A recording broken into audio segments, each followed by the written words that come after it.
did it all alone. Looking down your phone. No. Yeah, don't you did that. Spotlight, little flowers. That all I want is. Yeah, don't you did it all alone. Looking down your phone. No. Yeah, don't you did that. Spotlight, little flowers.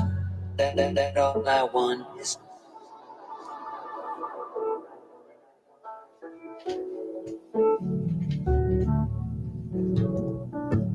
Welcome everybody to Cali Cocktail Social Hour and Feelings Friday. Hope you brought your feelings today. How's everybody doing out there? I have a very special guest today with my co-host, Melissa Pinnell. Emily Slade is here. I hope I pronounced that right. I forgot to ask. Hello, Chris out there. Hola, ¿cómo estás? ¿Cómo están ahí? ¿Cómo está todos? Oh, you're feeling it great. Did you bring your feelings tonight? We have a lot to talk about. And once again, we are here in this time, and people, were asking me questions about certain, about how I feel this week, and we talked about that today. So Chris is doing good. Hey, Chris, how you doing? Chris is also a fellow podcaster too, so that's great you're here. We like to thank everybody, out there that always comes out on Friday nights and, gets going. So I'm going to bring up, well, I don't think Melissa's ready yet, but I was going to bring up Melissa right now. I see her screen is black. So, but I want to bring up Emily soon because she is here from the UK and it's 5 a.m. there. So I think that, we should bring it. Oh, here's Melissa back. So I'm going to bring up Melissa now so we can get this started. So bring your feelings, unpack them all. We'll be doing a special show on a subject that I will let Melissa talk to about because she's really good at that. So she's going to be here. I don't know what outfit or who. Melissa. Oh. How are you? Oh, hi. I'm good. What's going on? Good. Just reading. That's what I do on Friday nights is I read. Oh, oops. My DJ finger is broken. Sorry. It's okay. We can have some accompaniment. Yeah, but that was that was a sensitive song that I wanted to play. So we're not there yet. So how are you doing today? I'm doing well. Yeah, it's been kind of hectic today, but overall pretty well. It's my mom's birthday. So, and as you know, my mom passed away. So I always have sort of like a just do something kind of like in memoriam or honoring, whatever you want to call it. So we went to her grave and hung out, and so I'm actually, sometimes it's weird, like when you feel really good on days that you used to feel really sad, and it could again, but it's like, it's actually been a really good day, and it's my mom's birthday, which is kind of cool. Yeah. I get that. I really do. Yeah. Even after all this time, I still have strange, with my mom's birthday and all that stuff. And so. Yeah.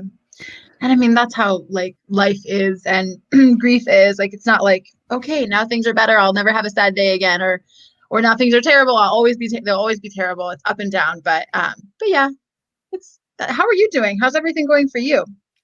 Good. Yeah, I mean, it's good as you can get, the partial lockdown or, is opening. So that brought in, a little more anxieties and, but you get over them. You get used to it. You get used to the way it is. So, I'm doing good. And let's see who's, we have one more comment too. Hello, Colleen. How are you? How you doing out there? Yes. Hi, Colleen. Ruben always says your name, Colleen. 5 a.m. And yes. I say Colleen. So tell us how to say it, if you can. You're making fun of my Mexican accent? Oh my gosh, that is not what I'm saying. I'm making fun of your Ruben accent. There's a difference. See? Colleen. I can watch. I say it's like Colin, right? Colleen. Hold on. Like a colander that you strain things through, Col- or like yes. call me maybe Colleen. Colleen will help us out with that. I think it's both are okay. Both are okay. Okay. Oh, hold on. We have a. Okay, so I might be wrong. It sounds like you're right. Colleen. Like, So yeah. like Colleen. And if Yeah. I'm saying that right, tell me. So Yeah. really, Ruben, you and your Hola. Sorry. Hola, Lila. ¿Cómo estás? So Lila's been making some pretty cool masks. Uh-oh. Nope. Oh, Nope. I always said Nope. it wrong. Is it Colleen? Yeah. If everyone Anyway, watching could tell us how you say your name, because actually I was going to say Lila, so I know that it's Lila, right? it's the white ways, Lila. Okay. I mean, Well, is that bad? to have a white way. I mean, I'm just going to say it how you tell Uh-oh, me. now we're getting into mathematics. Colleen. Okay, It's Colleen. and me being dyslexic, that would be lean call. You know what I mean? So Uh-oh, now we just we're opened a getting whole deep. other can of worms. So who do we have tonight who is Mm. bringing the feelings, unpacking feelings from the UK? I'll let you do the introduction. Oh, yeah. No, Yeah. just so we know who's coming tonight. Okay. I thought you were asking who's watching, because yeah, if you're watching, come say hi to us so that we know that you're here. The white way, Lila. Sorry, I just saw Lila's comment. So, okay, Sorry. our guest tonight is this incredible young woman. Her name is Emily. I met her, actually, we've never met in real life, which is kind of fun in this day and age to feel like, yeah, I'm just going to tell you, she's my internet friend, and she's really cool. I met her because I guested on her podcast. She has this really fun podcast. I'm sure she's going to tell us about it. But she is so many things, and identity is so weird. Like, how do you introduce someone? But I guess the biggest kind of identity marker I would describe her with is like a performer in just so many senses, and just super laid back and grounded. And I just thought she would be a really cool person for us to learn from, because for one, she just lives in a completely different place, experiences. But I really like her perspective. She's got like some awesome vibes. So her name is Emily Slade, and I actually have never said her name out loud either, but I think it's Slade. Or is it Slade? Slade. Yeah. So now we have controversies over names right now. So I know. I'll have to ask her because I'm always saying it wrong. So that's I'm good. You're like, I'm just comfortable with that. No, I always get corrected, but that's fine. It's great. You right? sound like you're not being serious. You're like, that's fine. Yeah, it's great. Yeah, Yeah. correct me. Yeah. So look who's here. He's at In-N-Out. In-N-Out. Oh my goodness. Are you gonna get some animal style fries, Matt? I bet you Yes, are. Matt. So I just introduced Emily. Where is she? Are you bringing her? she's gonna come up soon. I just want to, but we also got to find out what we're gonna talk about soon. What's the talk today and. Okay. Yeah. So, all right, you want to talk about that a little bit? So we like to sort of have like a marker that we come back to. And what's great about these shows that we do is that you guys interact with us, and we kind of find out how you guys are feeling and what's going on with you. So it always sort of balances to like, oh, this is what we're going to talk about tonight. But Ruben and I have both read this book called The War of Art. And it's short, it's a quick read if you haven't read it. Whether you're an artist or not, it's just such a great book for identifying, basically, like, if you listening right now ever feel this like, ugh, my life is not what it was supposed to be. And I felt that like big time. That's the whole reason I became a drug addict, just pretty much because I was like, oh, my life is not what it's supposed to be. So, and if I can't figure it out, then I'll just become it wasn't a conscious choice. But this book is a great kind of descriptor about the resistance. That's sort of like the word that comes through the entire time, between us and the life that we want, between us and the art that we want to make, between us and the relationships we want, the relationships with ourselves, the peace, like the inner peace that all of us want. And I think peace comes from living a life that feels truthful, feels like the one you were supposed to live. So it kind of like touches on a little bit of a God idea, which can be different for different people. But this idea that, there is this life inside of all of us that if we are not living it, it feels terrible. And that's really my entire work as a coach, is to help people figure out like, well, what life do you want? And And do you really want it? Because that's the other thing, is that a lot of us might think, oh, I want to do this thing. But actually doing that thing can be uncomfortable. And it's uncomfortable because of resistance. So fantastic book. Ruben, do you want me to read a little bit of it now, or do you think I should wait until Emily joins us? We'll go into song, let everybody sit back, kick back for a little bit, get loose, and then we'll come back, and it is time for Emily this time. Okay. While we have a song, if anyone watching feels like you don't even have to participate, if you do, that's awesome. But if you want to just think about an area in your life that feels kind of out of alignment, and it doesn't have to make sense. It doesn't have to look like creativity or even a job. It could be like, I feel weird when I think about my neighbor. Like, just kind of picture that, because this applies to anything that might feel a little bit off. And we're going to talk through how to adjust that and make it better. Perfect. So unpack your feelings. It's time. We kick back with Emily Slade. Slade. She is she locks luxury. She locks luxury. She's okay. My finger's back working again. So we're gonna come back, and we love you guys. We always do, right? Big hugs to everybody, and give us something to talk about. Questions. This song's a very slow-moving song, by the way.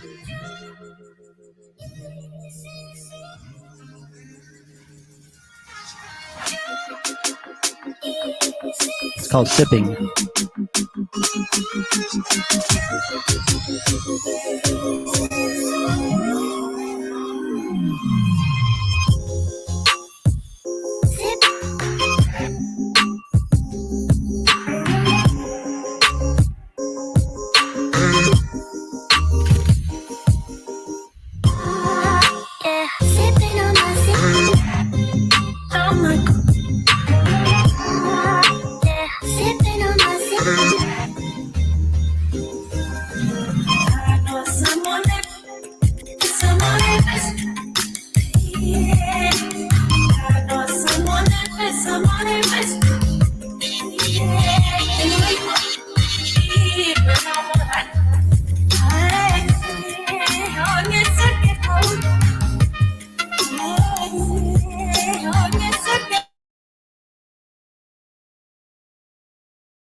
I'm just gonna sing.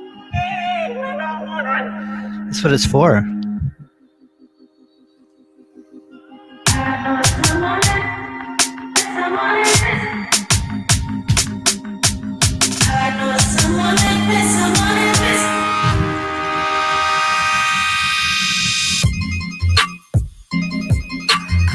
Ready, Emily? You're coming on board.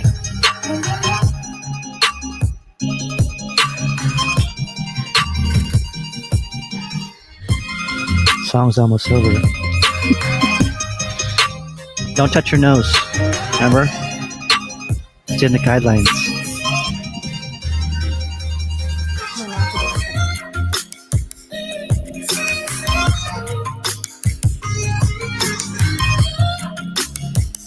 Cheers, everybody.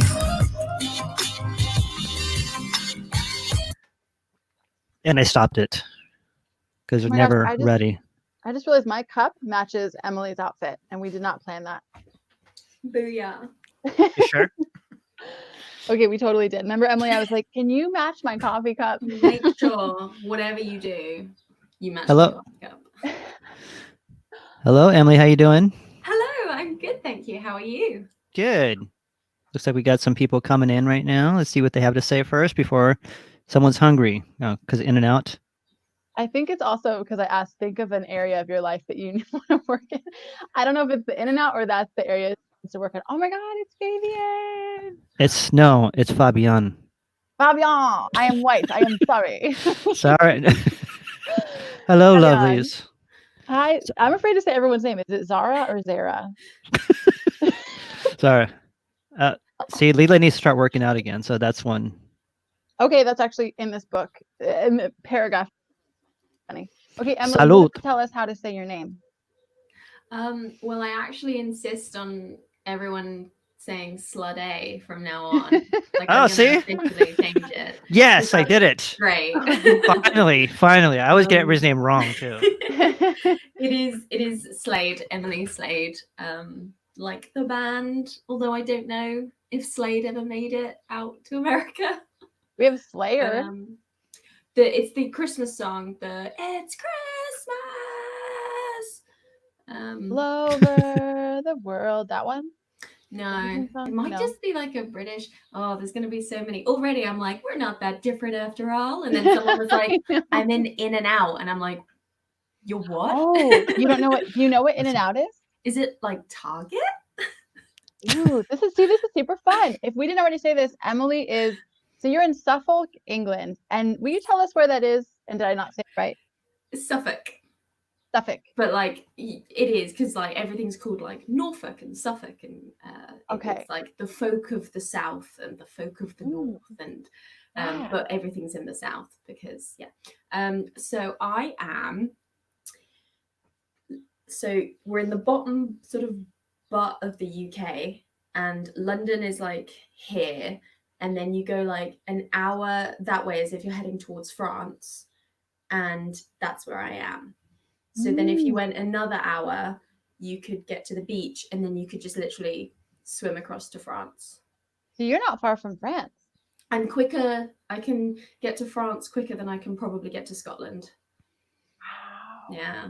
Not that I do. Do you speak French? No. Absolutely not. Okay, well, speaking of French, that is kind of what In and Out is. It is a fast food, and they have French fries. It's like the very California epitome of like, not even just like fast food. It's like, I don't know, how would you describe it, Ruben? It's like a more gourmet fast food. Yeah. So, or Matt says In and Out is a hamburger joint. Hamburger joint. Or we could just say that. Joint makes it sound so like hip. Like you will go in and you're like, yeah, we have a hamburgers and what? And you're all like kind of shifty as well at the same time, but like cool kind of shifty. Oh, totally. Yeah. I'm picturing like a 50s movie where they're like, hey! Yeah, where they're like, hey, come for some hamburgers. What's up? Hey! And their shirts are all itchy or something. I don't know why they're doing that. They constantly have to like touch their hair or their shirts. Speaking of which, I just watched back. I actually thought of you because in Emily's podcast that she does, I don't actually know if you've done Back to the Future. Have you? Oh boy, I did Back to the Future 1, 2, and 3, one after another with a drinking game for my podcast. Oh wait, I think I remember that. Yeah. Now that you're mentioning it. 7 hours. It's so tell us about your podcast, because I think it's just such a fun idea, and anyone that's listening that is a podcaster would probably like it. Yay! It's called Why This Film, and we look back on the movies of your childhood. So you basically just bring a movie that you watched a lot when you were a kid, or maybe you'd forgotten that it existed, or maybe you watch it all the time, but it was like really formative for you. It's just something you watched a lot, sort of the age of 14 and under. And I get a new person on every week, and the movies are completely different. You go from like Small Soldiers to Zulu to a Barbie movie to like something I've never heard of. Like someone wants to come on with The Sandlot, and like that's huge in America, and everyone's like The Sandlot, and I'm like, what? Never heard of it. But apparently like all the Americans are like, oh my god, The Sandlot, and I'm like, is it about like a sand monster? I don't know. Or baseball, probably. I don't know. American. And like it's very just informal chat where we dive back into the movie and we talk about how it makes you feel, and like, why did you love it? Do you hate it now? Does it not hold up? And it can be very sort of from, oh man, this was trash. What was I thinking? So like, oh boy, this formed me as a person, or it could be both. It's funny because as we're talking about it, I like, part of why I love your show and why I love being on it, because that's how we met, is that it gets us to go back to this innocent time in our lives. And it almost feels like you have your little kid next to you, like the kid version of you, like, oh, I remember you cracked up at this part. And maybe we still do. But like you said, I think it can be, I've had both experiences too, sometimes at the same time. And I just love anything that allows our inner child some space in our adult life to be like, maybe there's a reason I like this movie, or even just like, okay, it's stupid. Like I wrote all about Romeo and Michelle the other day. I loved that movie. Not so much in childhood. It was like probably around 14, but it was like, You know what? I'm not going to defend this. It's like maybe trash movie to some people, but I think it's hilarious, and I'm not going to rewatch it and rejudge it. I'm just going to stick with that sort of like outlook. But yeah, I just always think it's fun to revisit our childhood stuff.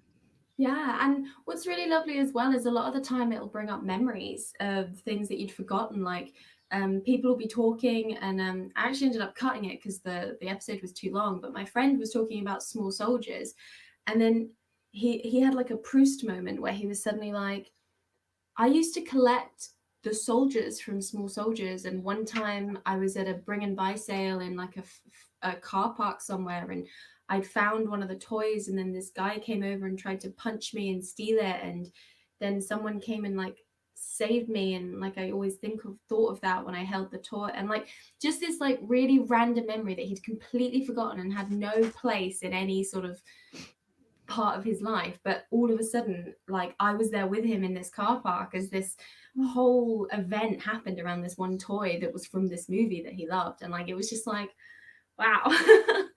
That's insane. I love that. It's really cool. What's the drinking part of the game? Oh, I mean, so... no. I was like, I love that part, but I was like, but wait, there is one part that you said, yeah. Yeah. So every 10th episode of the season, every season has 10 episodes, and the 10th episode is the season finale, and it will be a drinking game. So you'll pick a movie and you'll do the drinking game to it, and it's sort of like a live watch. So the episode is like me responding to things that they say in the movie, which is quite cool, rather than being a chat and like you talk over the movie and talk after the movie. And for some reason I let someone be like, well, I didn't take much convincing, but the person that wanted to do Back to the Future was like, I want to do all three. I want to do the drinking game, and we should do them back to back. And I was like, okay. Yeah. And what was even more mental was that he had a shift at a pub beforehand. So we actually started watching the movies at midnight, and we finished watching them at 7 a.m. Oh my God. You know. So wait, by the end, were you like still into it? Were you like best friends? Were you ready to go to sleep? So ready to go to sleep, but like still so into it because we're both quite passionate about movies anyway. And like I hadn't watched them in. Back to the Future's a funny one. They're always movies that like I forget what happens in them. Like, does anyone remember that? What's his real name? Marty McFly. Michael J. Fox.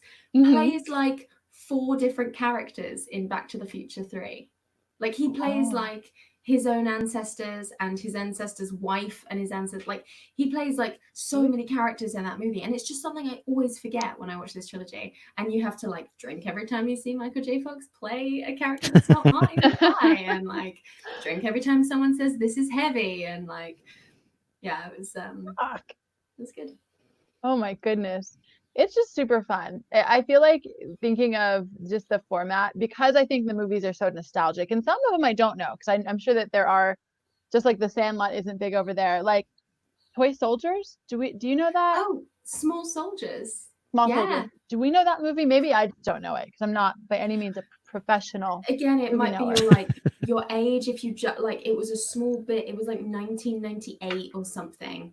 So you're calling me old? Is that what I just said? No, but it's funny how certain an old chicken have their like little slot in time, and then nothing before or after. But lots of people have been. I always call that one up because people are like, "Oh yeah, that movie exists," and they loved it, but only for like that small window in 1998, and then everyone else is like, what? I've never even heard of that movie. What is that movie?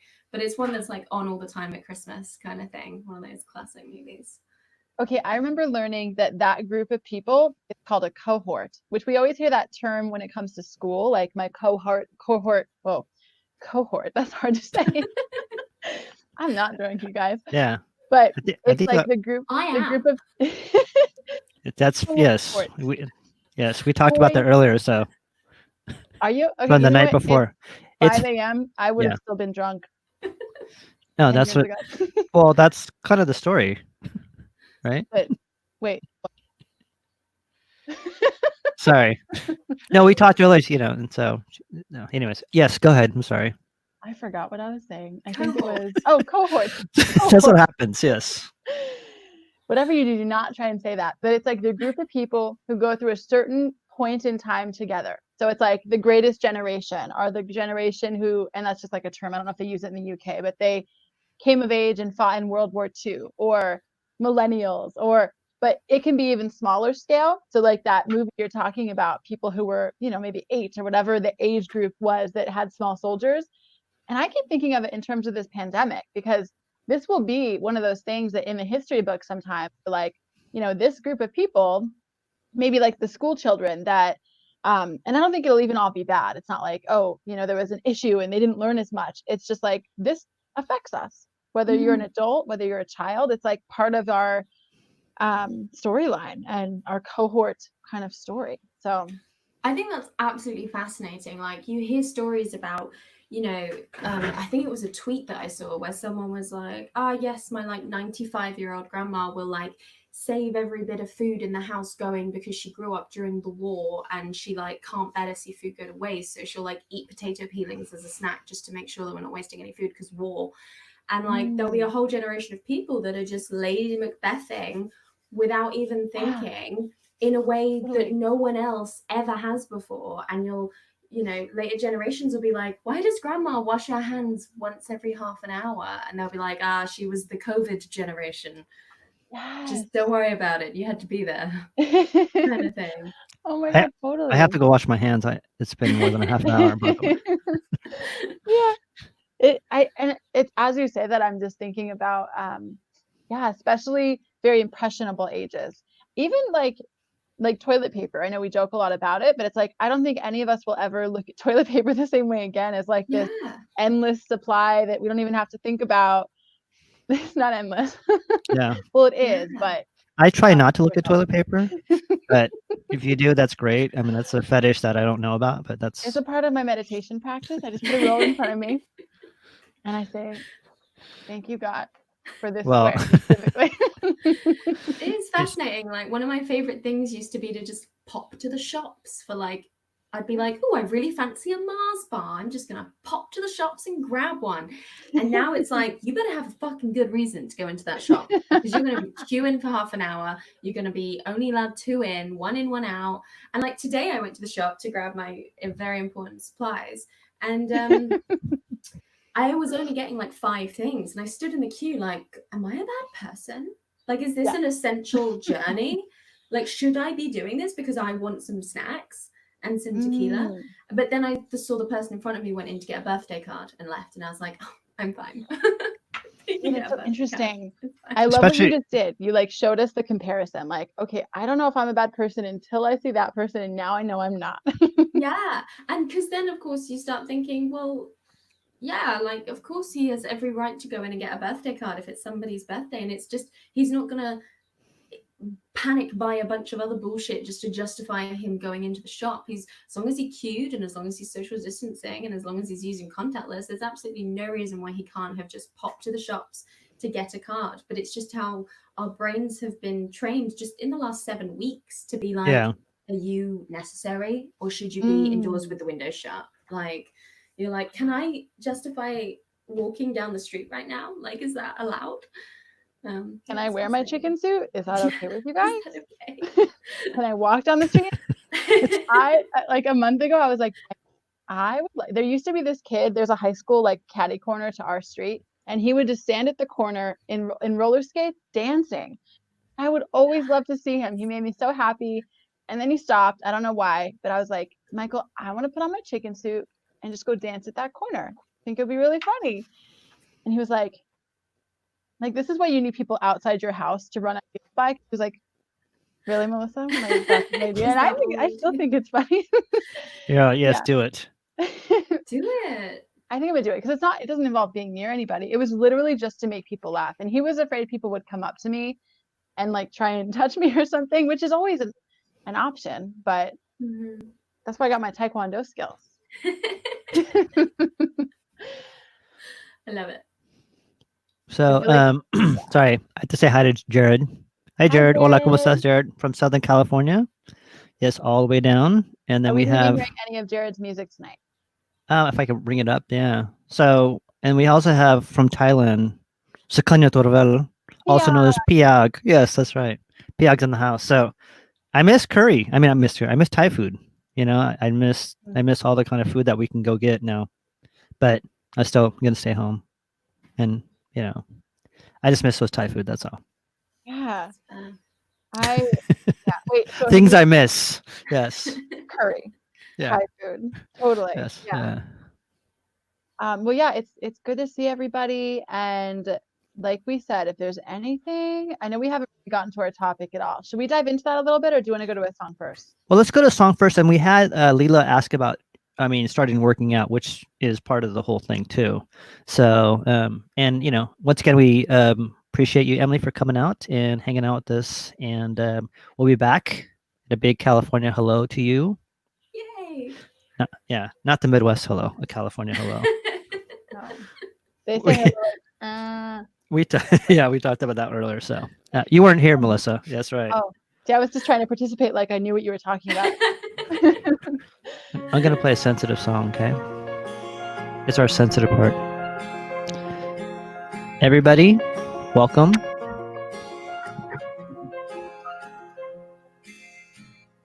Gravel road, I've been asked to slow down. Fireplace, do you know how? Piles of paper, my desk is out. Who will care for the world out? Rest with me,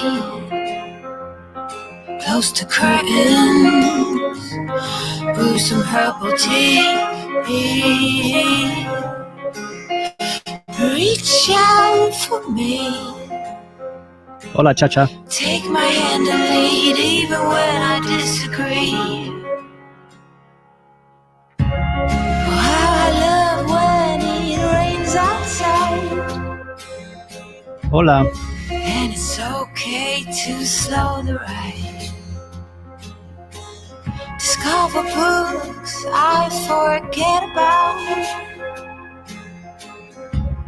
And who care for the world out? Rest with me, close the curtains, brew some herbal tea. Reach out for me. Take my hand and lead even when I disagree. Maybe then I can relax. Maybe then I can relax. Bring my fears in my bed.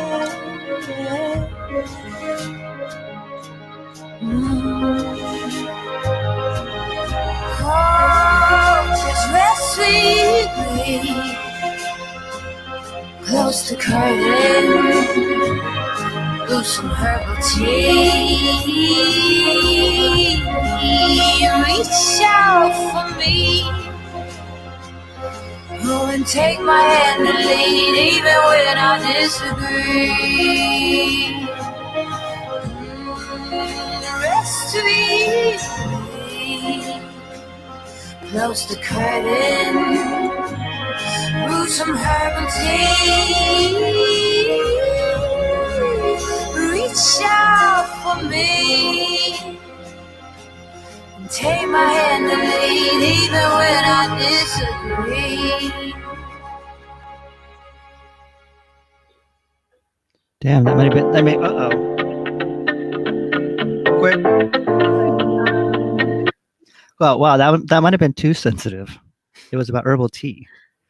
Whoa. It was very, very Californian. I mean, it was like that would have been perfect for Chris. Remember a couple weeks ago, our guest was drinking this like very hippie sounding tea. Yeah, I'm sorry. Maybe that's what I was thinking about. I mean, Cali Cocktail, whatever you make, like usually I drink mezcal.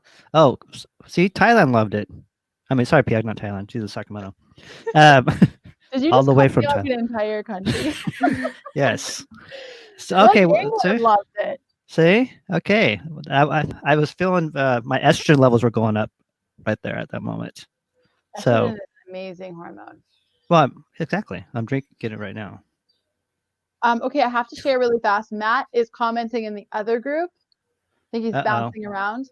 He said, by the way, I'm eating In-N-Out right now, and it's the best burger ever. It's mustard fried. They have secret ways you can get the burger made. I think that's part of In-N-Out's secret is their like scarcity thing. Like first they were only in SoCal, and then like they only have like 3 things unless you know things, and that's a whole nother topic. But anyway, I know Secret that you menu. secret menu. Yeah. Oh my Yeah. god. So Now I want to go there. it's big burger. They are really good burgers. I know? love a burger. I Yeah. love a good burger. David So- Chicken. Right a David- cowboy. Represent. Oh, here we go. Here it comes. No, I won't go there. If you guys Yeah. want to eat burgers, We had a 30-minute chicken. What was that dialogue last time? Remember that? dialogue. Yeah, it was Yeah. like a monologue where it was like a Shakespearean moment. Yes, you missed that one. Yes. No, it's because someone Oh, asked me if I no. was vegan, and I was like, no, but I have some opinions. Okay, should I read this, Ruben? See, there is animal style one too. There is. In-N-Out. One time I went to In-N-Out very drunk and demanded they make a donut because I had heard they could make donuts, and they were like, we don't make donuts. What's wrong with you? And then I just sat there for like an hour, and they made me a donut with a bun. Wow. Oh, you're one of those. I know. I like The kind of house look back and don't cringe because get. it was obnoxious, like 20-year-old, like, make me a donut. Yeah.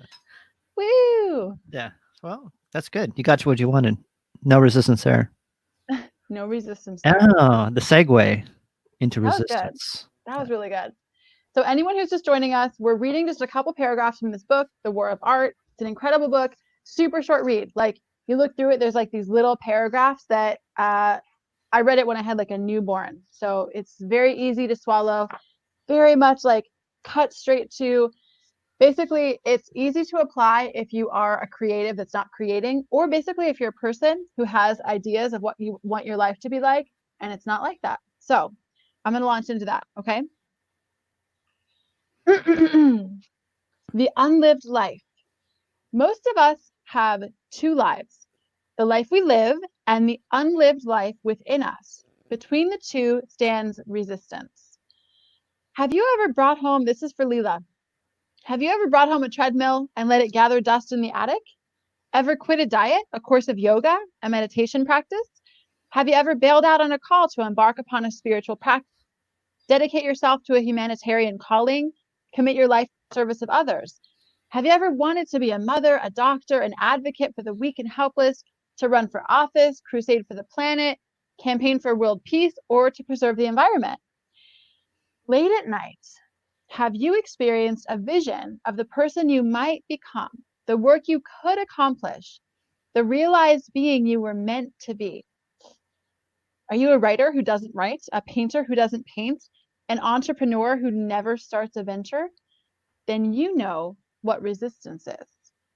I'm going to read a little bit more because I think this next paragraph is super important. So anybody who's ever created something good and then felt pressure to create more of it, or you're like, I'm not good enough, so I'm not going to make anything. I'm not going to start this business. I can't get in really good shape. So I even try.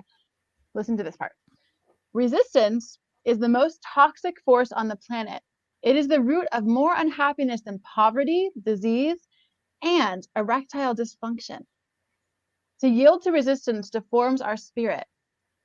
It stunts us and makes us less than we are and we're born to be. If you believe in God, and I do, you must declare resistance evil, for it prevents us from achieving the life God intended when He endowed each of us with our own unique genius. This is the part I like. Genius is a Latin word. The Romans used it to denote an inner spirit, holy and inviolable. I actually don't know that word, but it's inner spirit which watches over us, guiding us to our calling. A writer writes with his genius. An artist paints with her genius. Everyone who creates operates from this sacramental center. It is our soul seat, the vessel that holds our being in potential, our star's beacon and Polaris. Every sun casts a shadow, and genius's shadow is resistance. So I'll stop there. The beginning is just a couple more pages, but I really love that last part because it really talks about, like, I think anything that depersonalizes our gifts, our abilities can really free us as people. Because like, I know that as a coach, if I sit down to work with someone and I'm like, oh God, I have to change their life, I have to like know exactly what questions to ask, I have so much power and I better wield it wisely. Like, I do take a lot of responsibility in a very like loving way, but it's not me. Like, there's something, and I guess I am getting a little bit like talking about a higher power or like a divine energy, however you want to think of it, that works through us to do anything. And I would love to hear what your guys' experiences are with that. Emily? Anybody watching too, but yeah, let's hear from Emily.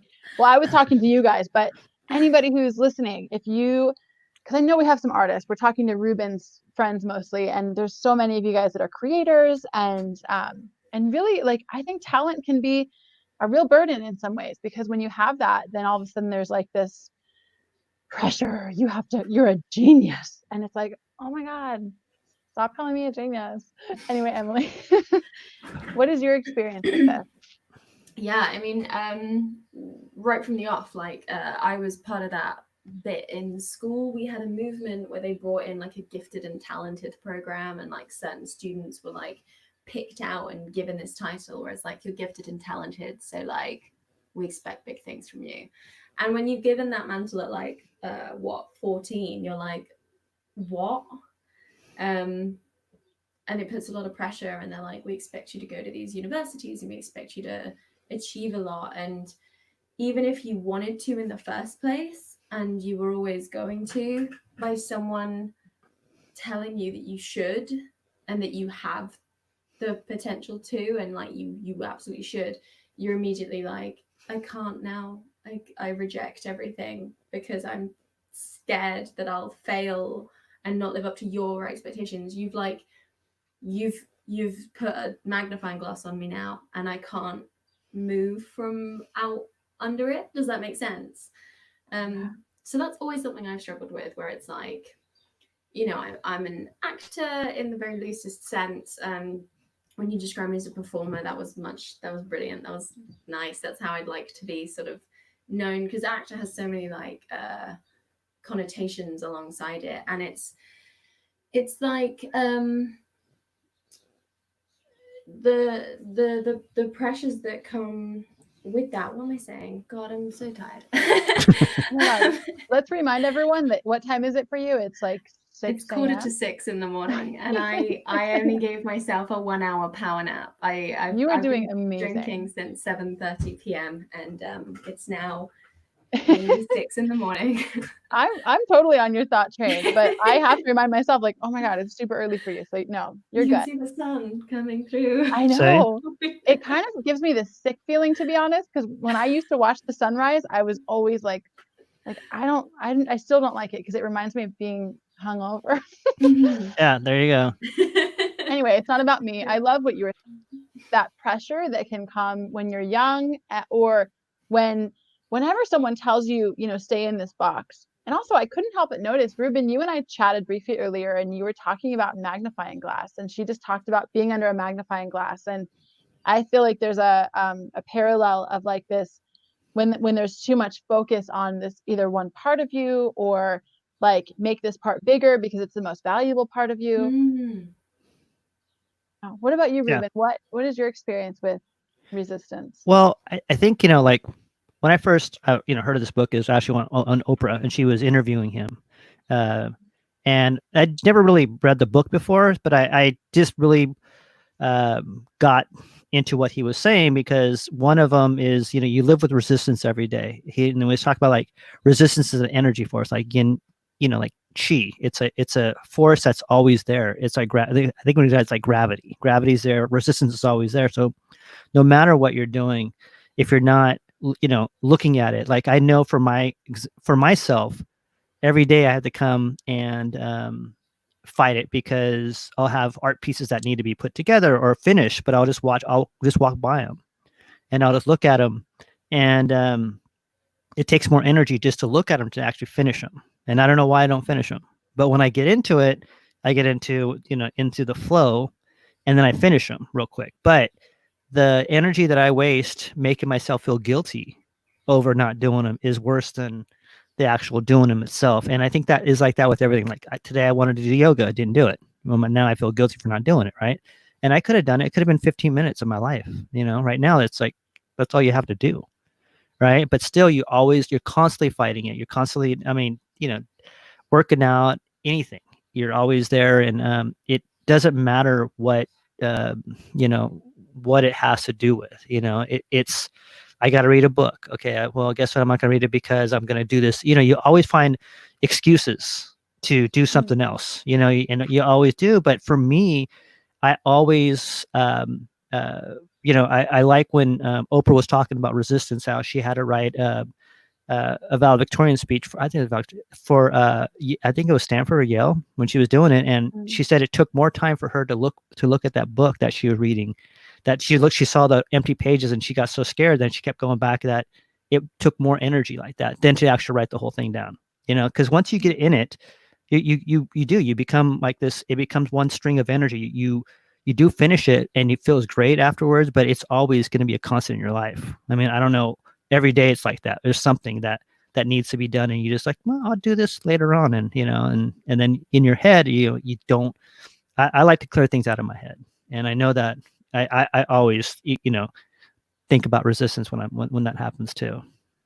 Yeah, That's it's such an an awesome thing interesting point. Yeah. The whole like you waste more energy being consumed by the guilt of not doing it than if you'd just done it. Like I do that all the time, and I especially I compare myself to other people a lot, and it's a big like bad thing that I do. But also I compare myself to myself a lot. So I'll be like, well, in 2016, you were clean eating and going to the gym at 4:00 in the morning. So why can't you just do that now? So already you're comparing yourself to a point where you'd already spent 6 weeks working towards that goal. And then you wake up tomorrow and you're like, well, be 6 weeks in the future already. Like, don't just do 5 minutes of push-ups. You have to be going to the gym at 6 a.m. and clean eating. There's no like you don't let yourself have a path anymore. It's just like, come on, you could do it then, so do it now. And then you're like, I can't do anything now because I'm terrified.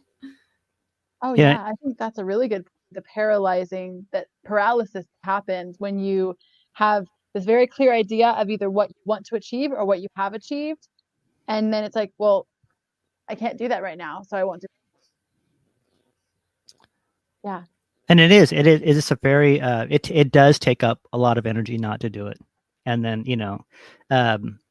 but you'd be surprised how, if you do it, how easy it is. The outcome is easy. You're like, oh, I should have done that a long time ago. Or like, I got to call, like this time I had to call my credit card company, right? Because of the we all lost our jobs, right? So I got to call, and then you're like, oh, I got to call tomorrow, and then then you all of a sudden you call, like, oh, that was easy. You spent more time fretting over it, like a day, than the phone call is. I've learned that a lot of times in my life, where you think something's going to be so consuming and so and then you realize, oh, that was easy, and it's more wasting your time, and it's wasting your energy of especially if you are set out to do something, and you can talk yourself out of anything, and that's easy, where you're seduced by resistance on that one.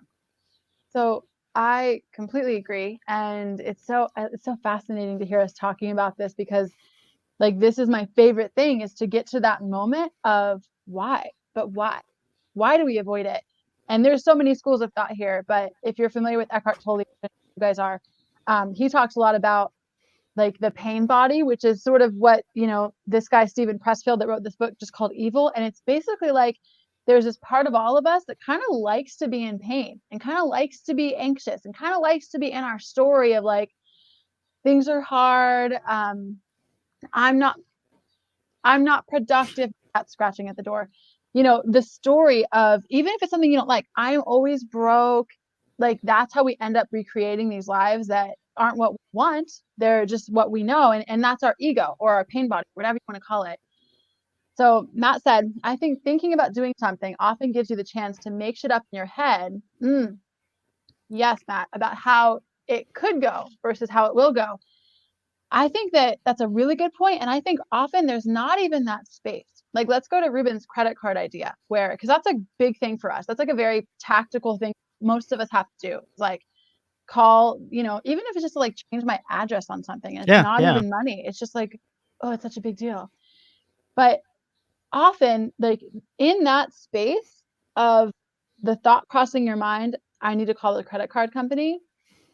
If we train our brains, and this is where I want to go to a little bit of solution, if we train our brains to create a little bit of a space, and this takes like working out a muscle, then we can recognize that we're having a thought that Matt just said, because what he just said isn't super conscious for most of us. Most of us just reach for like, I'll reach for like the jar of peanut butter or something that is completely unrelated. But if we're aware of that, like resistance, right? To go back to that word, then we can say, okay, maybe the thought I'm having is, if I really pause, is what if I call, let's use Ruben's example. What if I call and they won't give me an extension?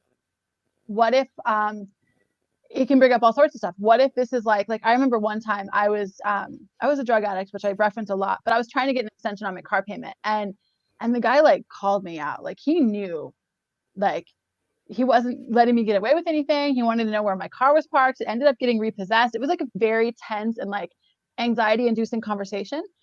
And I bring that up because most of us have, even if it's not that extreme, experiences that have like loaded our psyche full of like, protect yourself, just avoid conversations like that completely. When if we start building that muscle and have that ability to pause and say like, well, what am I actually afraid of right now? Okay, I'm afraid it's going to be uncomfortable. Okay, I've been uncomfortable before. And then it always comes down to, well, why are we doing it? Like, why are we doing anything? Why am I calling the credit card company? For me, it's why am I sitting down to write? Because that's where mine shows up, is when I write. Ruben, it's walking by those like paintings or photographs and thinking like, well, why do I even want to finish them? And when we get to that, we can create a way to overcome resistance.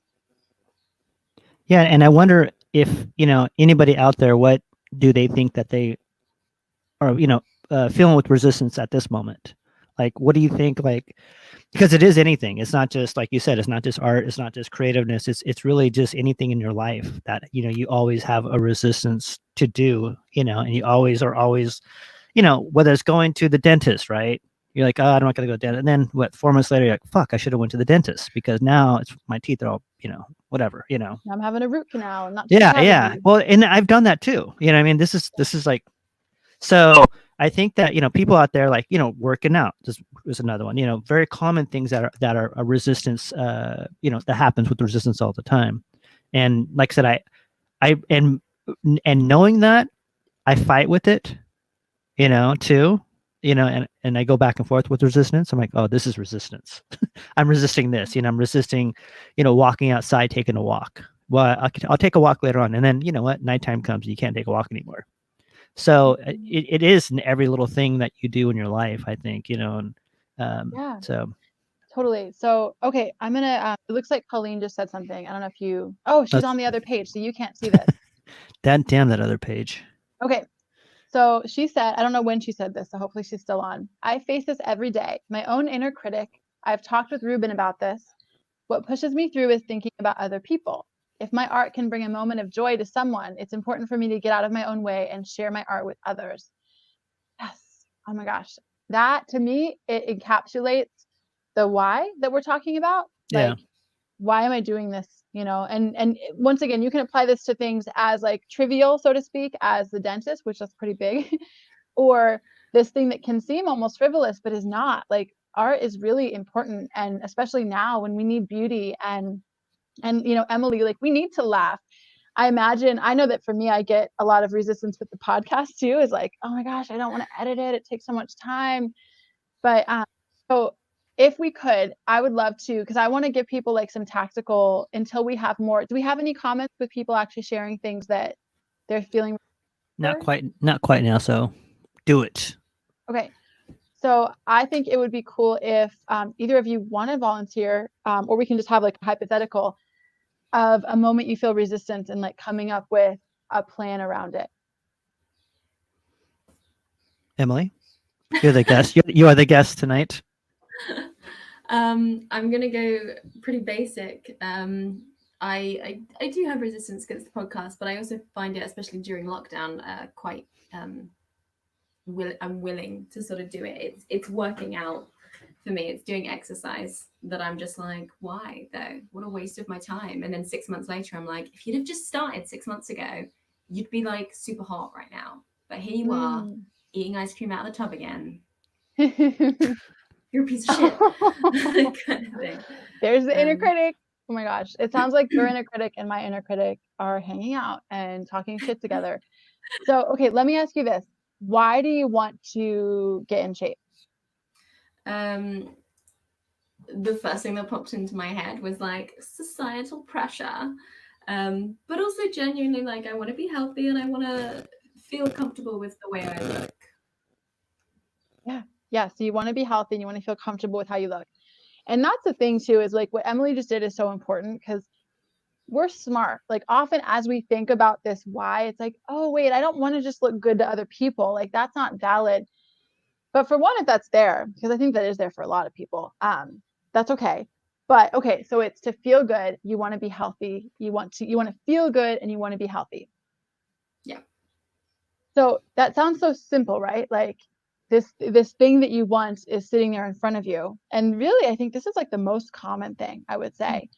And I'm pretty open about like I'm not in good shape right now. I'm like kind of overweight for me. And also I really don't care. And I don't say that in like a way that people shouldn't care because I totally have before. But I know full well for me that why isn't super strong. Like I feel way more intent on like growing my business. Like that's where my like fire comes right now. And I bring that up because I think that's something that for all of us to consider is sometimes there really is, especially during COVID, right? Like I'm not saying we can't have goals. We totally can. But like this is a weird survival-esque time. If you're eating ice cream out of the tub, like that's okay. You don't want to do that though. So if we like keep progressing down this, ultimately recognizing like, do I want this? Like, I'll ask you, and are you comfortable with this? Because I'm not trying to like put you on the spot coaching wise. It's more like, so do you have room, like factually? Let's take all your thoughts about it, or like what you like to do. Do you have room in your day to work out? This is the thing. Like in theory, yes. Like of course you can make time, but that's what I call it because at the end of the day, I'm on the same page as you, where I'm like, don't care, don't like. I know I ought to look better and be thinner and be healthier, and you can disguise it however you want in terms of like, oh, I just want to do it for my health because it's super important. But I'm doing it because I want to look good and I want to have that sort of like, yeah, Romeo and Michelle moment where it's like, God, yeah, bitches, I've like shown you all like how hot I truly am, kind of thing. But also at the end of the day, I'm like, it's not priority for me. Like it's just like not. It's something that I want to get done without putting in the work 100%, and that's why I don't put the work in. I'm really sorry, I've like ruined your whole like path because I've just opened this is up exactly the fact that it's like I don't want to do it. No, but that's okay, yeah. And it's true. Like, like I said, I have 15 minutes. I do qigong, right? For 15 minutes out of the whole day, and I will come up with excuses, or I come up. I just won't do it. Rian, that's basically what it is. It's not even that like I have to spend part of my day being like, oh, and here's why I didn't exercise today. Yeah, yeah. It gets to the end of the day, and I'm like, oh yeah, people exercise. Yeah. I like forget, like it doesn't even cross my mind that it's a thing that I ought to be doing because I'm able to look in the mirror and be like, you're fine. Like at the end of the day, you're fine. Your limbs work and you're in lockdown anyway.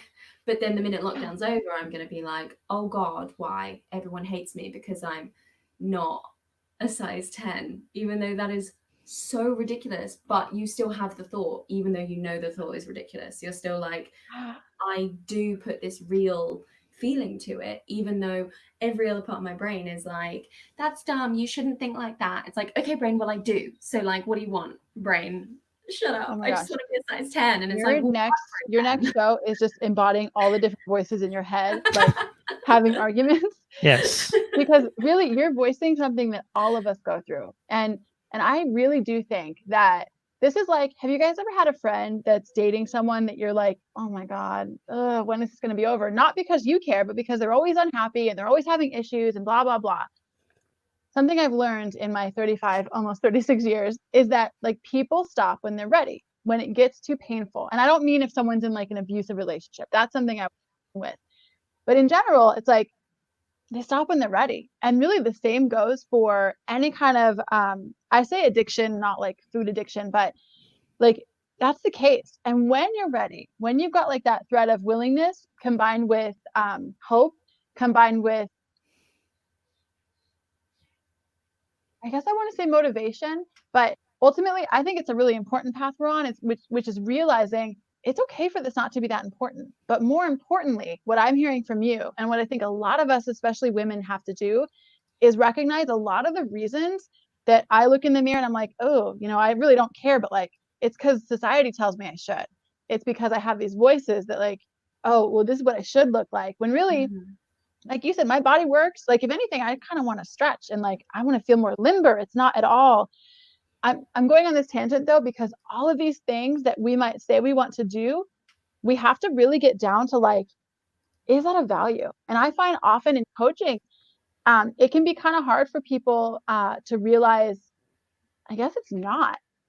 And really like what more beautiful thing than actually get to know yourself and say, well, what is important? Because I'm sure there's other things that are. And if we're not making ourselves feel like shit about not being in great shape, what about the, hilarious podcast that you're making? Like, let's talk about that. Or, like, what about this, other completely different arena? Ruben's like creating his own like TV network over here. Like, let's talk about that. I think it gives us the space to actually talk about, well, what do you really care about when you stop thinking about what you're supposed to care about? Was that like a question? No. Is it a You're chicken? welcome to answer it.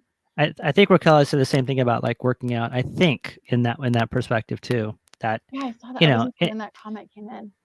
Oh, it's okay. But it's like I said, it's for me, it's like more about health, right? I mean, I'm pretty well built, I mean, like everybody always whistles at me, Bah, bah, boom. Yeah, I have these feathers, you know what I mean? These feathers are awesome, but do they ever get ruffled? They do. They'll start standing up like this. So for me, it's like, doing qigong and doing yoga. It's really about like, being healthy and stuff like that. And having all this time is ridiculous that I don't do it. I mean, at the end of the day, right? Because at the end of the day, I'm like, oh shit, I should have done that. And what did I do all day? Well, I puttered around and, kind of made up excuses, but in my head, I'm going to do this piece of artwork, right? I'm going to do this. And I don't even do the artwork. I just sit around and like look at it. I'm like, okay, that's an hour there. And so it's easy to find excuses not to do what you should be doing, And I think that that's kind of of a resistance of you're always like trying to, angling yourself to not do what you should be doing. And the guilt, the guilt is actually worse than the actual doing it. Because I will think about it after the day. I'm like, what the fuck did I do all day? Nothing. Oh, totally. That's like a shame spiral. And that's where I just want to like put out there that for anyone that's listening or any of us here, this is something I literally do every day. And I recommend anyone that has something in their life that they do want to change, like if you do want to make more art, if you do really want to, like get in shape, if you want to start a business, whatever, is consciously creating space to live in the why of that. Because in our biologically wired, like the human psyche is wired to seek pleasure and avoid pain. Pleasure is what's comfortable, what's normal right now. Pain is anything different, even just a different thought. But if you really want to create art, or like Ruben, you were talking about qigong, and it's like, I am not a fan of shaming ourselves for not doing things that are like healing tools. But I also get that maybe you really know that this actually on those days you do it, maybe it feels really good and you really like yourself in the way you approach life that day. And so if you really want that, and that what I just said is like it can be a triggering thing. So it's like, oh, I really want it. But I mean, like, we have to make a decision. Decisions are the difference between the life that we want and the life that we don't. And if you really want it, then you create some space, even if you're busy. And I don't even mean create space to work out or do art. I mean, create some space to sit and like, okay, why do I want this? Like every day I sit in the life that I'm creating for at least like 10 minutes. And and it propels me to do the things that are uncomfortable, that feel like shit sometimes, that are monotonous. And it's like that for all of us. So that can look different ways, but meditation, and I saw Raquel just said she's been doing more meditation, which is amazing.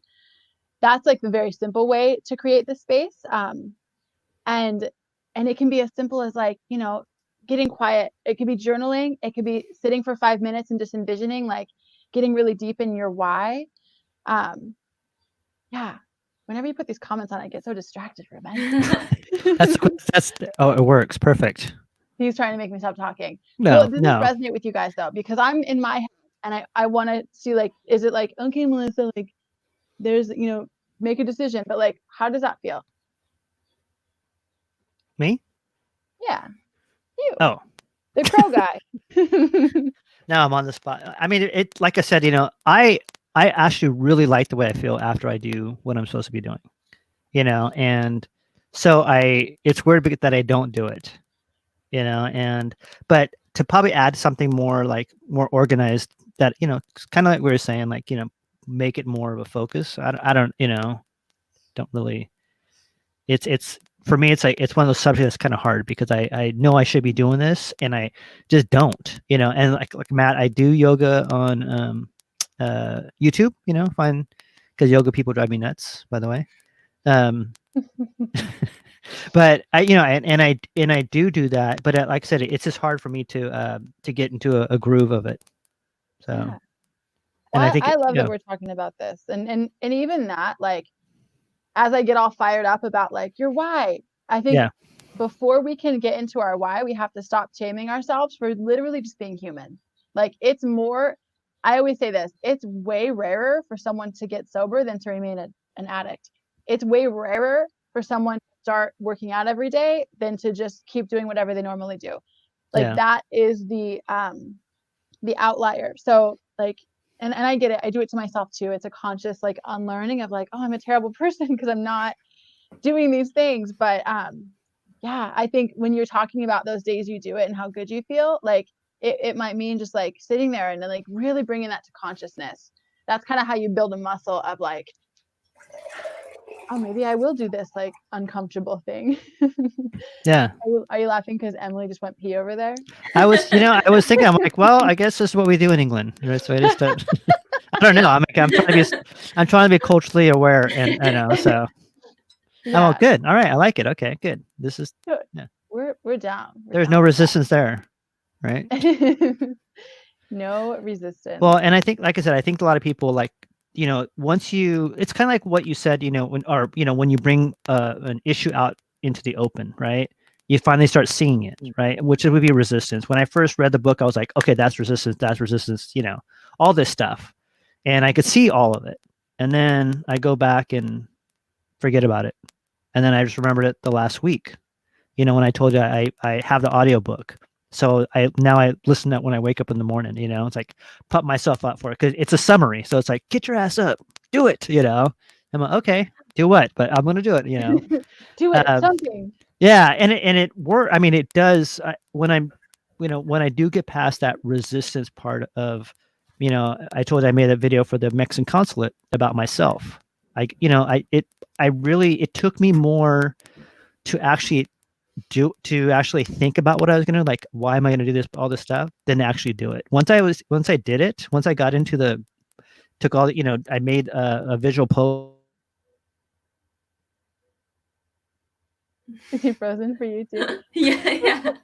He's like a visual. Yeah. So it was the harder part was actually doing it. I mean, not doing it, but thinking the lead up to doing it, like, you know, and you know, sometimes I tell myself, dude, just sit the fuck down and do it. Just do I'm it. like, okay, yeah. The only time I've ever done that in my life was starting my podcast. I overthink everything and I write everything down all the time. And the one time I didn't do that was when one day I was just like, you know what? I'm gonna talk about movies because you can't stop me. And I bought a mic because I was like, I can't be bothered to put makeup on and be seen for YouTube. So I'll do a podcast. They exist, right? And I just put it on and started talking about a movie. And then 50, 70 episodes later, I'm still here. And it's like the one thing that I can just do without thinking because I just did it. Whereas if so many people come to me and they're like, I'm thinking of starting a podcast, and like, and I'm like, just fucking do it. If your platform sucks, change it later. If your website sucks, change it later. If your logo sucks, change it later. Like, just do it, get something rolling, and then you can start adding snow to it, and then you can start crafting it into a beautiful snowman that's like super sexy and nice. Ooh, sexy snowman. That's I like it. I want to listen to. Okay, so that is another very important thing to return to. So I want to read Colleen's comment, but you guys remind us that we just talked about the place in your life that it was really easy, because there's keys there. So Colleen said, I meditate every day on the why, and being in that beautiful space, life-changing, and that my art is a gift for me to share with others. So even when I'm down on myself, my art is never good enough, blah, blah. I think about other people, and I want to be of service to my fellow human family. I love that. That is like the deeper why. Like, why am I doing this? And so often, especially with creativity stuff, it's not so much more like calling the bill collector, but with creative endeavors, it's like, you know, maybe there's someone out there that feels like super alone in their, you know, really emotions, right? Because whatever it is, whether it's a podcast or a painting or a piece of writing, it's like we're trying to convey this shared human experience for the most part. And you know, who are we to rob people of that, right? So I love that. I love that, Colleen. You know, I just figured something out. When people were talking about the why, I always thought it was the letter Y. I'm serious. I know it's stupid. I'm like, oh my God, after all these fucking years, I find someone wrote it out for me. I'm like, no, the why. I know that sounds stupid. No. Sorry. No way. I have so many instances of doing that in my life. Oh my God. Well, thank you, Colleen, for writing it out for me. Now I know what people are talking about the why. I was like, okay, the why. Well, what about the X? What about the other letters? Yeah, where's the X and where's this fucking going? Because everybody talks about the Y, but there's one letter in the alphabet. I needed the, you know. So okay, thank you. I'm really interested though. Like, did you think people were just using it as like a symbol for something? Yeah, a symbol, XYZ. Oh, like the thing that goes in the middle of all the things. Yeah. So you get your X, you know, and then you get your Y, and then Z is the completion, right? It makes sense. It does. It makes sense. Thank you. Oh, so okay. So we also just had a great moment. We realized that it's all our thoughts anyway. That like everything that we say, that we think everyone understands, or that they share our viewpoint, it's just coming from our own brain, and that was coming from Ruben's brain. I love that. So yeah, we realized Ruben's a dumbass, and he just yes. Yeah, this is our last show, you guys. I can't be with this guy anymore on the air. Oh my God. Okay, so I think we should come back to, I don't know, we only have like 10 minutes left, but I just wanted to touch on, Emily, you said something important, and that is that in the arena of the podcast, and I know I have a little background because I know you and I know this, like, you know, endeavor of yours, but it's like, it comes easy. It just flows. And I think we all have that. If we really kind of step back, even if it's something that doesn't seem like, oh, that's just for fun. You know, like I love to draw on the sidewalk with chalk, but that doesn't have anything to do with, you know, my entrepreneurial endeavor or whatever. But if you look at those things that do come easily, within them lie the keys that don't, for the things that don't, right? If you figure out that you really want something that you're not doing, asking yourself like, well, what is the thought that allows me to, and this isn't just for Emily, it's like anyone, that allows me to make, you know, I know Lila makes masks. Like I can make all these masks really easily because I know people need them. I know that they're valuable. I know that they're going to help people. Maybe that thought can help me sit down and start that painting that I just saw she like made these doors for a restaurant. And it's like the thoughts that allow us to do the easy things can be manipulated and used in other arenas. Like my thought that I come back to a lot is like, I know that what I have to say can help someone. And I say that because I don't always believe it. I have to tell myself like, you know, do this Facebook Live because someone out there doesn't know how to do a thought ladder. So you're not talking to all the people that do and that might think it's stupid. Someone out there is going to benefit from this. Or like when I'm writing and I start convincing myself like I'm not as funny as this person or as well said as this person, and what's the point? Someone out there, someone's going to appreciate this. So I'm sharing my thought because it's like that propels me in so many areas because I have a brain that's like, you're a piece of shit. Nobody wants to hear from you. And I don't want to live that life. And I know you guys aren't living that life. I'm talking to two people who are not living that life. which is why it's super fun to What? unpack these. Like, what? Why? Why? So see. So see, Colleen said you helped me. And likewise, I need to get my motivation on. You are so not alone, Raquella. Oh my gosh. If anything, I guess that's what I always hope people come away from this with, and anything with, is like, we are all humans with human brains. Even if you see people producing stuff or achieving things, or, hey, Leela's still here. I was like, I wonder if she's still around. I think especially in this day and age as well, it's like triple worse, because you're just surrounded by social media feeds of people just putting out their best life, even if they're like, not that day they had the worst day ever, but they made a beautiful cupcake, or they did a pose and they were able to like show their abs off and stuff, and you look at them and you're just like, cool, I'm a piece of trash. Because and that's 1 second in someone else's life, but you're just surrounded by all these seconds, so you're like, everyone else is living their best life, why aren't I? Oh my god, oh my god, oh my god. And it like becomes overwhelming and a pressure, and then it adds to all of the guilt and the resistance and like everything. And it's important to talk. And I think this is really lovely and really great, because as you said, like, yeah, you're not alone, and like everyone is feeling these things, but we all feel guilty because we think everyone else isn't thinking these things, because they put out that they're like, no, I'm perfect, I've got abs and I made an amazing sourdough bread, and like, look at my perfect children and my beautiful house. And you're like, okay, but what were you doing for the like other 23 hours in that day? And they were like crying into a tub of ice cream. What's your point? I'm not gonna put that on social media. Oh my gosh, I love that you just touched on this. And it's kind of funny, I actually just wrote an article. It hasn't been published yet, but I was at the park and I saw this family taking their holiday pictures. This was a long time ago. And they were just like going ape shit on each other, like freaking out, super angry. The kids weren't behaving, but like the pictures were, I'm sure, very cute. They were all like in their like red and black flannel and like very attractive. And I was like, so that's what's going to go on the holiday card. And I'm not saying that fighting is bad. Like, my family has always been insane as well. But it's just good to remember that like there's so much more. So I love that you just touched on that, because I think it resonates with a lot of us. Matt said, so on point, Emily. Do they say that in England? On point? I mean, yes, but also Yeah. like, no, like I understand it, but I don't Yeah. think we're like so on point. Yeah. It's a very like I know. Yeah.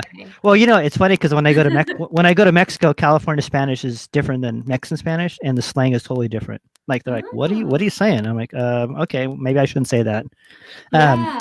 But you know, what I mean, like, so it's interesting to see like what slang translates to. I mean, obviously, Well, yeah. We have a movie here in England that's about crime and drugs, and it's like, Daniel Craig, I think, doing sort of like, oh yes, I'm a criminal, and it's called Snatch.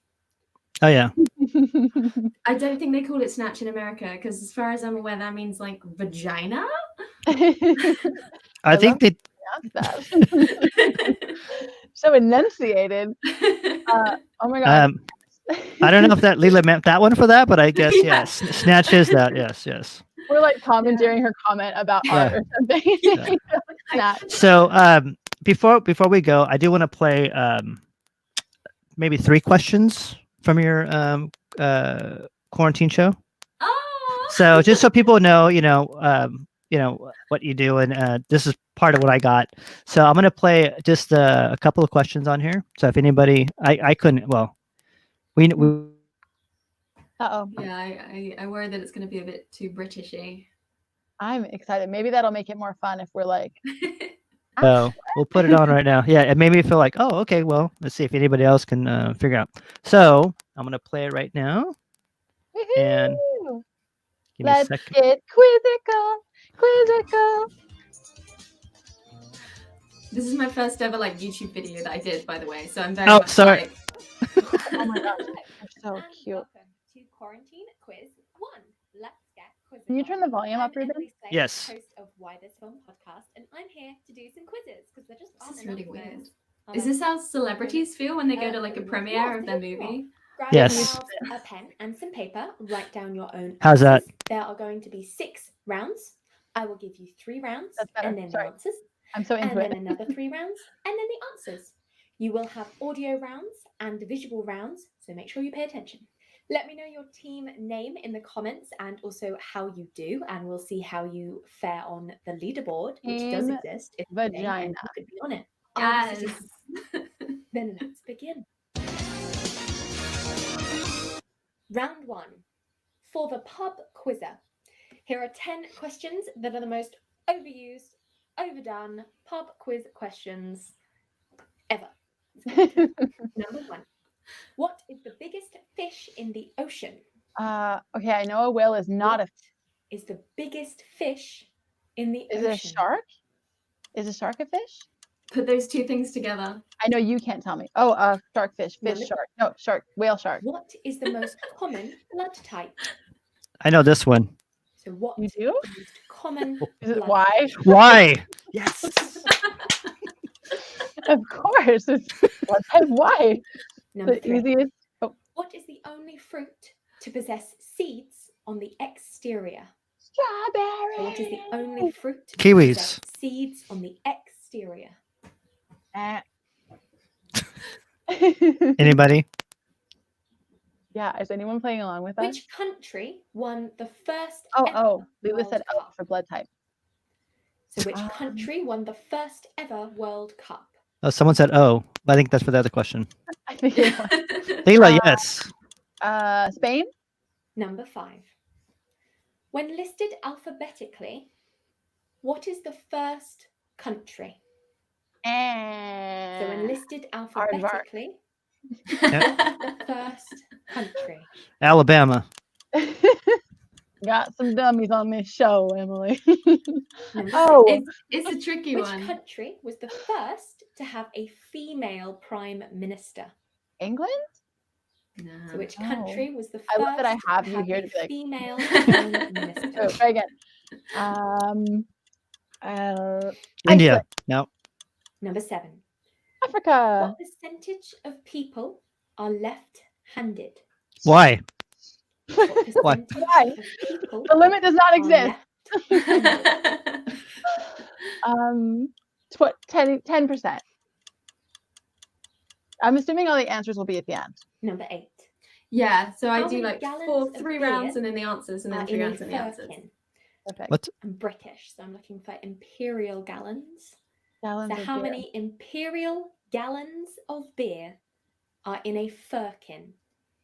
Zara said New Zealand. I don't know I don't know that one. This What's a is what's UK one. what's a frickin'? I know a frickin'? merkin Number is 9. a cubic wig, but I don't think How that's what you're long talking about. was the 100-Year War? How long was the 100-Year War? According to Really? Donald Trump, it was fake war. There was no war. No war. The Democrats did it. It was tremendous. Tremendous. And number 10. Which country has the largest population in the world? Wait, So Asia's not a which country. country has the continent. largest China. population in the world? What the fuck is a frickin'? It's a good question. Anybody? The last one, number So 10. that was your for the pub quizzer general knowledge pub quiz question round. So we move swiftly on to round 2, which is Ooh. speeches. One more, We're number gonna 2. hear some clips of famous speeches. All I need you to tell me is who is speaking. So there's going to be 10 clips. You're going to hear the clip through twice, and you need to tell me who is Ready, speaking. everybody? Let's do it. This is the first campaign of its kind at the UN. We want to try and galvanize as many men and boys as possible to be advocates for change. This Wait. is the first campaign of its kind at the UN. We want to try and galvanize as many men and boys Harry Potter. as possible to be advocates No? for change. But it's J.K. Chapin As a free Carpenter. man, I take pride in the Keep word close. Ich bin ein Berliner. As a free man, I take pride in the word Ich bin ein Berliner. Anybody? Yeah, that's it. It sounds old. Thank you very much, Howard Deputy Hughes. Speaker, and I rise to oppose the motion moved by the Leader of the Opposition. And in so doing, I say to the Leader of the Angela. Opposition, I will not be lectured about sexism and Chloe. misogyny by this man. Thank you very much, Deputy Speaker, and I rise to oppose the motion moved by the Leader of the Opposition. I And feel like in I so like doing, this I woman. say to the Leader of the Yeah. Opposition, I will not be lectured about sexism and misogyny by this man. Yeah, we have like the kind of like comparable on the speeches here. landing grounds. We shall fight in the fields and in the streets. We shall fight in the hills. Churchill. We shall fight on the landing grounds. We shall fight in the fields and Anybody? in the streets. We shall fight in the hills. Teddy. We got some good ones. Kennedy, Nazis, LOL, Teddy. I was dreamed about what it would be like That's a good to one. maybe win one of these someday, but I never actually thought that would happen. I sing country music, so thank you so much for giving me a chance to win a VMA award. I always dreamed about what it would be Taylor like to Swift. maybe win one of these someday. One. But I never actually Yes. thought that would happen. By the way, Matt's playing in the other I room. sing country Winston music, Churchill, so thank you so much Margaret for giving me Thatcher, a chance to win JFK, a VMA award. and I'm eating animal style burgers. Just kidding, he didn't say that. Today there's not a man nor woman in here that shall stand alone. Denzel Washington. No? Today we face the monsters that are at our door and bring the fight to them. That's Taylor Swift. Today we are canceling the apocalypse. Today there's not a man nor She got woman really in here mad. that shall stand alone. Not today. I think that was Today we face the monsters that are at our door what was that and bring movie? the It fight was to like them. Sparta. Today we are canceling the Yeah, I apocalypse. saw that. Not Sparta. It's one like that though, right? It's a similar vibe. I'd like to be a queen of people's hearts in people's hearts, but I don't see myself being I know the piano this part. country. I don't think many people would want me to be queen, actually. Elizabeth the first. Thor. Thor. Yes. Ah, there we go. Oh, I don't think many people would want me to be queen, actually. yeah. Tip of your tongue. Me too. I don't want to be an emperor. That's not my business. I don't want to rule or conquer anyone. I should like to help everyone if possible. Jew, Gentile, black man, white. We all want to help one another. Human beings are like that. I'm sorry, but I don't want to be an emperor. Is That's it not my Macaulay Culkin? I don't want to No. rule or conquer anyone. I should like to help everyone if possible. I have Jew, no idea. Gentile, black man, white. Is this Home We all Alone? want to help one another. Human beings are like that. I don't know that one. That's an old one. See Mm. what people are saying. Elizabeth. Oh, it's genuinely quite stressful. Oh my gosh. I remember this speech. This is hilarious. This was an Academy Award, right? hmm Yeah. She was so cute. Oh, it's genuinely quite stressful. Oh, I'm sorry. This is hilarious. Did she play Sheila? No. I No. was like, you guys are totally failing. It's a good thing we did this at the end, so she didn't realize how stupid we were. Of modern science, This is a weird one. This was my like. I am first enabled this um, Christmas day quiz. They get to bit speak to less all my peoples standard. throughout the empire. Oh no, it's great. Oh, We're what just, a we just marvel don't know it. of modern It's a great science. quiz. And honestly, I feel I like am I know enabled most of these. I just don't want to make you guys feel bad, so that's why I'm not telling the answers. to speak to So, all my This is peoples Charles Dickens throughout the empire. slash something Dickens-esque, Dickens era. Okay. So, From the top of my head, I can try and give you the answers. yes, give I us. think I remember them. Yay! Okay, so wait, Can we? you have I to- can you guess. start the thing over so we can go through the questions? Oh, Uh, I can. I think I've got it here. I can like sort of recite the questions. as it Yes. were. We can find out just how far away. 'Cause- Oh, Colleen said it's super fun. So why don't you answer the first one, and I'll see what we got for the answers on here too. What's the answer on that one? So this is a sort of round I don't usually do often. I sort of shy away from like normal general knowledge rounds, but I thought I'd play it safe to start off with. So the biggest fish in the ocean Oh yeah, whale Oh, no. shark. was a whale shark. Oh, I only got that because she I told thought- me to combine the two things I was saying. Someone got it right. The most common blood type in the UK is type O. I that think was, that was Leela. all right, Leela. We got one. Yes. The oh. The only fruit to possess seeds on the exterior was a strawberry. That was Melissa. First ever World Cup was won by Uruguay. Oh. Now we know. Now we know. I don't think anyone guessed. I saw Africa. I saw Japan. I forgot what I said. UK, New Zealand, India. I think there were other questions around there that involved countries that weren't there. Yeah. I like think that was one, for though. the female prime minister. Number 5 was the very first country in the world alphabetically. It's Afghanistan. Oh, no, yeah, no one got that one. Nope. Yeah. Number 6, the first country to have a female prime minister was Sri Lanka. Oh, really? Mm. Wow. Yes. I'm not sure That's when. awesome. Okay. Someone came close. Which percentage of people are left-handed? It's apparently 10%. Leela again. Close. Leela's super cleaning up a close. little bit. How many gallons of beer are in a firkin? It's 9. 9 gallons of beer are in a firkin. We were And all then, like, and then Leela said, It's a valid question. yes. Again, one you'll never forget now. The 100-Year War lasted 116 years. Oh, wow. I think they just I rounded think down. Raquel was close. Leela said 0. Leela said 0 years.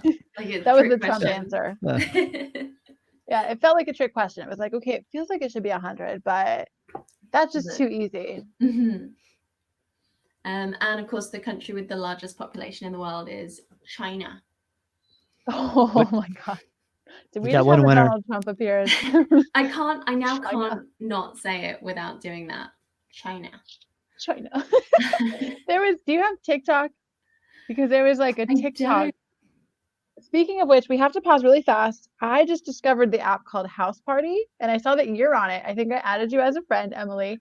But can you tell us about it? Because I just started using it, but it might be useful for people who want more community right now. Yeah, I've only really used it the once, but it's like you're literally just like in a room with your friends. Basically, you just add people and then you start a room, and you're all just little sort of like a Zoom call, but you can be on your phone, and you can play like loads of games. You can do like trivia nights and stuff. It's just like having a house party, but on your Yeah. phone. It's very My fun. friend was trying to explain it. She was like, you can be in a room, and then like, let's say you and I are talking, and Ruben is like on. Then he can enter our room, kind of like you would enter a house party, unless we have it locked, right?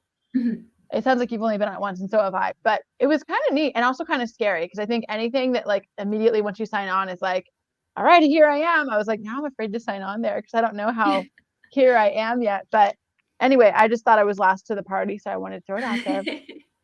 Okay, I know that Emily has to sleep at some point on her side of the world, and we have to Yes. sleep on our side of the world. So we didn't finish Well- with our answers, but if anyone's dying to know, we can. They should reach out to Emily. I want to make sure that we leave ways to contact you. I know that we've had your.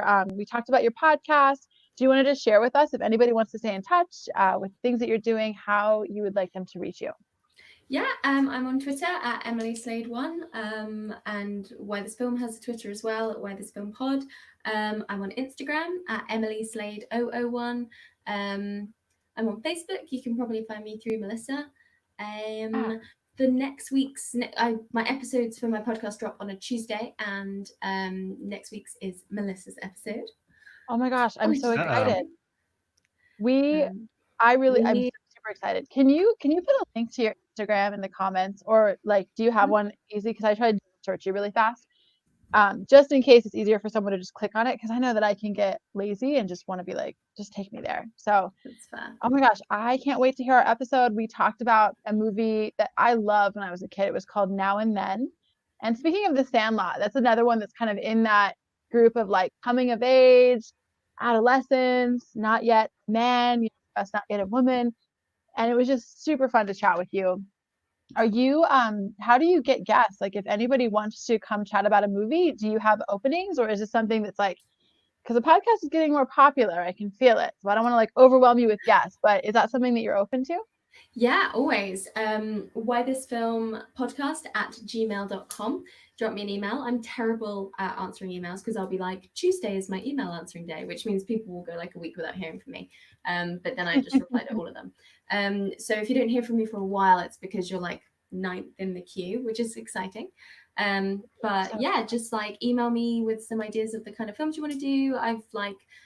It's very open. Like I've realized I'm quite weird in that respect. Most podcasts are like, special people only, whereas I'm like literally everyone, because I want to talk to all of the people, because everyone is valid and everyone's childhood is the same or different, and that's cool. So a lot of Can I just say, like, with strangers.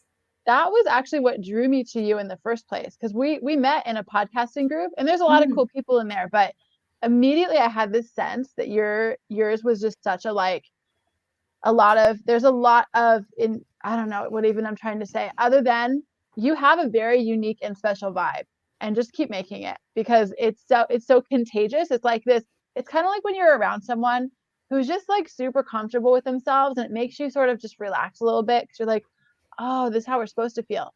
That's how your podcast is. So you guys go listen to it. It's so much fun, and follow Emily. I just think you're awesome, and I'm so glad that you joined us tonight. Thank you so much. This was so great. Thank you so much for like bringing me on as a guest. I was like, "Ooh, I'm a guest." Yes, your date. Yeah.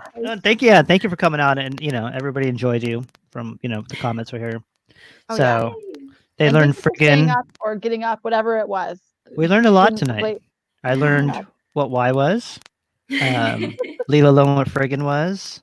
I got some good stuff going on. We have some healing going I on. learned stuff too, but now I can't remember what. I learned a lot. I always learn a lot from you guys. You guys are awesome. So, well, if you ever want to come back, you're more than welcome to come back, and we can,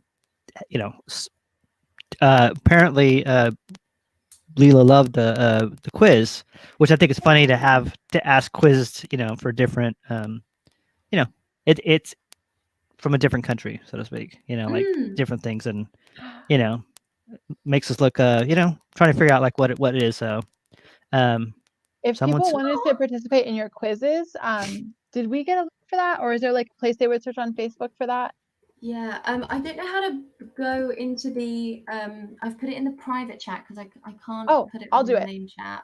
Oh, But, that's your let me Instagram. link I see your you. Instagram. Yeah, put that, and then also put your quizzes, and I'll go put them in the chat. I'm just gonna mute myself. Great. Good. Yeah, so you can just subscribe to my YouTube channel, which the link will be coming along soon. And I try and put out a bunch of quizzes when I can. I've got loads written and recorded. It's just about editing it all together, and it's a process. And so I do normal quarantine quizzes, which are loads of different types of things. Like I did one today. The first round is I give you 3 rules from a movie drinking game, and you have to tell me what the movie is. Like just like kind of different stuff that's really fun. I put them all together myself, and I really love doing them. And I do film quizzes as well, specifically all about film stuff, but they are challenging, so it's only if you're like super nerdy. Oh my gosh, I feel like my hubby would love. I don't know why I haven't made him listen to your podcast yet, because he's like really into movies. Like we cannot watch a movie. We watch Back to the Future, and he was like, so the reason that this scene is like this is that like I can't even remember. He just knows so much about them. So those are your people that are awesome. Well, thank you again for joining us, Ruben. Thank you always for putting this together. You do a great job. We talked about this earlier. You do so much during the show, kind of behind the scenes, that I just want to appreciate you really fast for all of us on the show and watching. That Thank you. It's not easy, so thank you. Gracias. Muchas gracias. Thanks, Emily, for coming out. Yeah, if you ever want to come back, yeah, it was fun. So, if you ever want to wake up that early or drink that late and wake up that early. It's like, I think Yeah, next time I'll go to bed earlier and Yeah. get up rather than now I'm just going to bed from Friday. Yeah, see, it's perfect. We loved it. So My body is like, what, why, God, Why did you do this?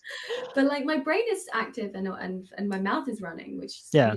never breaks. But my body is like, oh God, when you like your toes feel like crunch, like weird, like Crunchy. Yeah. when you like when I got out of bed after I'd had my power nap between 3 and 4, I like stepped forward, and then the rest of my body joined. Do you know that feeling? Perfect. When you're, Yes. Like, out of body experience. Emily, this is where you go to bed. Yeah, crunchy toes. Your toes are crunchy. Yeah, once you have crunchy toes, but that, yeah. You know when like your hair is a feather and also the wind is like crackling at you. The wind is my best friend. Like, yeah, I'm at that point where I'm like, oh, hello, sun. We hit that Y point. The Y. The Y is here now. Yes. So thank you everybody for coming out. Thank you, Emily, Melissa. We'll see you here on Monday and Friday. So yeah, appreciate everybody coming out. We love you, everybody. Big virtual hug to everybody out there. Gonna head you out. Anything else? Goodbyes, anybody? That's it. Bye. I'm freaking done. I'm done. I'm back to being a terrible person. Toes actually Yeah. ground. What's up? All right. Good night, everybody. 10 toes down to the ground right now. Right now. Think I finally figured out who I am, what my style, what'll keep my soul to the ground. Emily. Thinking up. Keep that ego in clown. Rather clown all out by myself right now. Big man, like my ship is all sound. Like no water on board, like I'm not about to drown. I'm Good night, everybody. Man, I'm really freaking out. People listen in now. I'm not just talking to myself. Make me scared. I'm letting them all down right now. Right now. Pray I never lose myself. Praying flashing city lights. I keep my pretty boy smile. Pray this all work out. I caught my mama house. So when I look inside her eyes, all that real shit was worthwhile. Pray my team break ground. So this album popping out. Swear drop 'em. Be right there too. Push me on the track. I think I finally figured out.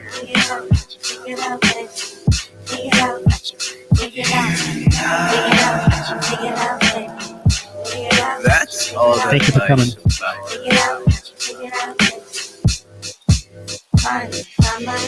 Think it's time to be present. Like that shit a gift. Like God in its essence. Swear to Jehovah, I'ma sell me a record. I'ma make me $1 to a collar to present. Bark, motherfucker. Hardest word in your session. You just sit, boy. You know Yashi your breath. You's a bitch, boy. I think I'm fine with that sentence. I get smart. I'm so fine with the present. I ain't felt the past roll through my